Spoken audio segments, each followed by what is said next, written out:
That's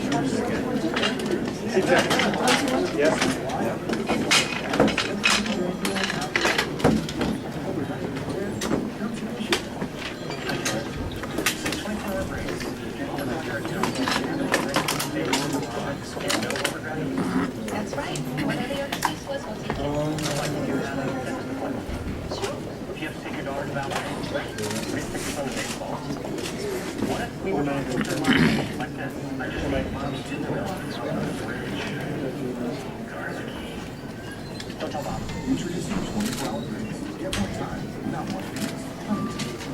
Is everybody bashful? Good, are we all ready? Who goes first? Sorry. Finished. How do you think you did out there, Governor? I think it was okay both ways. I don't think either one of us struck out, or either one of us hit a home run, in my judgment.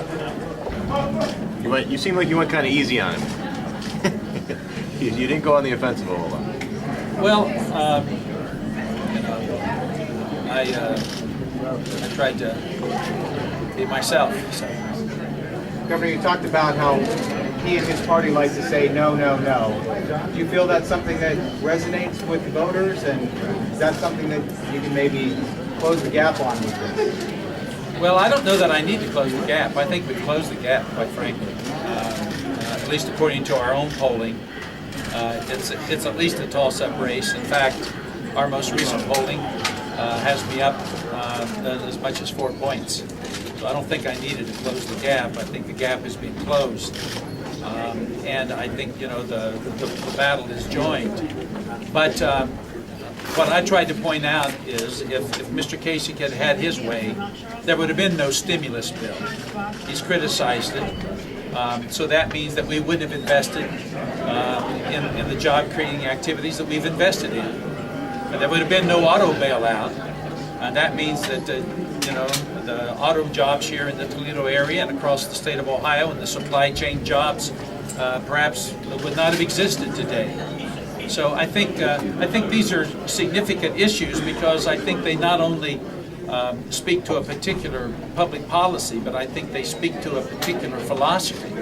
And I think my opponent has an extreme philosophy that is devoid of common sense, and I think his leadership would be devastating to the state of Ohio.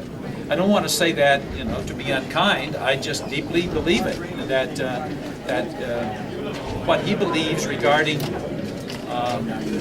the role of government, his desire to take our Department of Development and turn it over to 12 CEOs, have no caps on their salary, give them bonuses that would not be made public, using public tax dollars. That's troublesome to me. But that's just one example of a philosophy that I think is an extreme philosophy outside the mainstream. And I think it would be harmful to Ohio. That's one of the reasons I'm fighting as hard as I'm fighting to win this election. Governor, you mentioned more blue-collar jobs. What do you plan to do or look for white-collar jobs for recent college graduates? Oh, well, obviously investing in education is essential for those who hope to aspire to white-collar jobs. And we are investing in education, and we're doing that in a way that was not done during the preceding years before I became governor. Just let me remind you that before I became governor, Ohio had experienced 10 straight years of tuition increases, which averaged 9% each year for 10 straight years. A higher education was becoming increasingly unaffordable for Ohio young people. And we put a stop to that. We are reinvesting in higher education. And as a result, we've got over 65,000 more students in college today. So we're also investing in the jobs of the future. Our energy policy, obviously, our investments in the biomedical field, our investments in the aerospace industry, those are all professions that attract so-called white-collar employees. And so we're doing that, and it's having an effect. That's why the Federal Reserve out of Philadelphia said that we have the 6th fastest growing state economy in America. That's something to be proud of. That means that 44 other states are doing less well than we are. Why are your higher education plans better than your opponents? I don't know what his higher education plan is, quite frankly. I don't know that he's ever talked about a higher education plan. But I can tell you that we have a 10-year strategic plan for higher education in Ohio. It is resulting in more of our people going to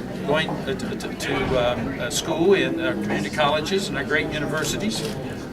We have brought about a collaboration between our institutions. We've established the university system of Ohio with very definite goals going forward, using metrics to measure our progress.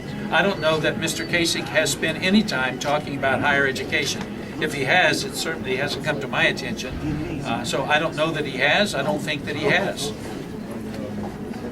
Governor, the congressman said, the campaign has said he doesn't support repealing the energy standards by 2025. He's concerned about price increases as a result. Do you think he would repeal those standards? Well, I What do you don't, think? I don't know. I sat beside him at the editorial board meeting of the Dayton Daily News. And, I mean, you can go back and look at the exact words that he used. I think the Daily News published them. But he indicated that that would be something that he would consider if it was going to cost business. But the fact is that we do have a cap. We anticipated that may be an occurrence. We didn't think it would be, but we put in a cap to prevent that from happening. But the fact that he would talk about something as important to the state of Ohio with so little knowledge of what he was talking about, I find troublesome. That's one of the things that I find troublesome about Mr. Kasich. He brought up the fact that the Cleveland Plain Dealer endorsed him. Well, I read that endorsement, and I'm not sure I would want it. I wouldn't want someone saying we're going to endorse Ted Strickland with trepidation. I wouldn't want someone referring to me as a person who may talk myself off a cliff or sort of refer to me as the Red Bull candidate. I've tried to bring stability and mature decision-making to the governor's office, and I think oftentimes, Mr. Kasich takes positions, makes statements without having any depth of knowledge about what he's talking about. We have time for one more question. He stepped up his criticism recently and again focused tonight on taxes and said, you will definitely raise taxes, he won't. Do you think that message is... I think he's being irresponsible. I've said that any chief executive that is willing to make ironclad statements when they do not know what circumstances they may face, I think is not a wise person. And I've been unwilling to do that. I've said that raising taxes is not something that I think is wise at this time, that our economy is in a fragile recovery. But I think he's being irresponsible in his position. And not only is he being irresponsible in dealing with this matter, but he's even contemplating making things worse by beginning phasing out our state income tax without any information coming from him as to what he would do to replace those resources.